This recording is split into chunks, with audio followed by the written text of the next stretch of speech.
here at the Carver are helping us to set up some more chairs for Yay! And apologize also if you see us waving at you from the panel, it's because the sun is a little bit in our eyes, so we're just waving at the sun and at you too, but you know, just so in case you're wondering what's happening up here. What are these panelists doing? We're the spotlight. So, God's spotlight. Exactly. Can't get better than that. So Julie, if you could just again take it back to the national level for us. Okay. What I decided to focus in on, what is the actual communication challenge that we're facing as a Latino community? Can everyone hear Julie? Okay, sorry. What I decided to focus on is what is the actual communication challenge we're facing as a Latino community. And one thing is when you look at the census and how they kind of identify hard-to-count communities, they define them as being mostly poor, ethnic, and overwhelmingly young. Well, that's Latino. So we are facing a big challenge. I just took a look at a recent Pew study to see, try to quantify what is our challenge around the census. And unfortunately, only 40% of Hispanics say they will definitely fill out the census so far. That compares to 57% for blacks and 61% for whites. So far it's not looking good. What's driving that in the Latino community is a couple of things. One is awareness, and the fact that we're an immigrant group and there's not a lot of history with the census.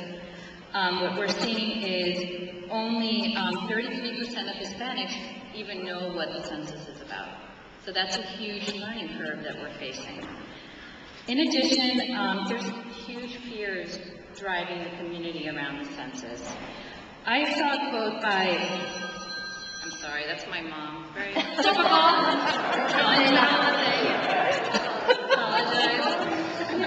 Probably could call me and say, "Hi, Julie, ¿cómo estás?"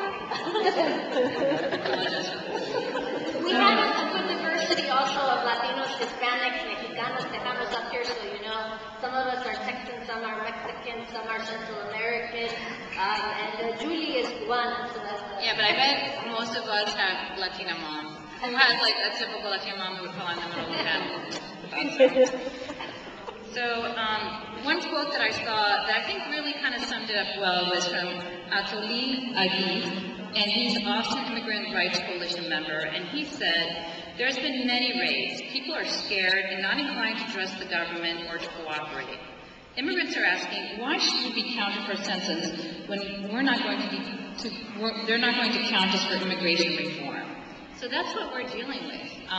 There's a lot of mistrust. And then in addition, if you start adding, calls for boycotts, Fox saying crazy things. I'm sorry if anyone's here from Fox, but you really do have a pretty complex communication challenge here.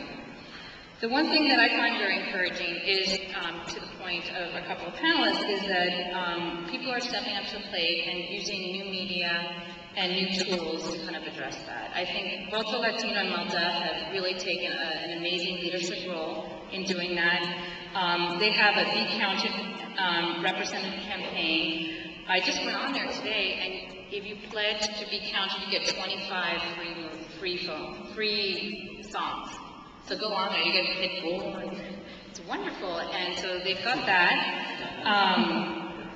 Well, I was telling Gati that we need to get our community to stop singing about booties and start singing about getting counted. And so I was very excited to see Pitbull and some of our big artists behind this movement. And I think Voto Latino is playing a very a good role in getting the word out on that.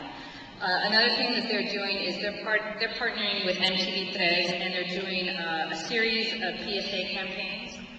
And so I think that will really help. And they've even created an app where people can take a census quiz and win free music. In addition, as mentioned before, the Census Bureau is really stepping up to the plate and focusing in on our community. I was very impressed with their efforts around census in the school, and I think school is a huge opportunity for our community. It's a great chance to kind of get information to the people who need it most. My daughter actually came home and gave me an earful about the census the other day. And it was amazing. She had all the facts down. Did she sing the Dora song along with it? You know, she's 9, so I don't think they use Dora for the 9-year-old.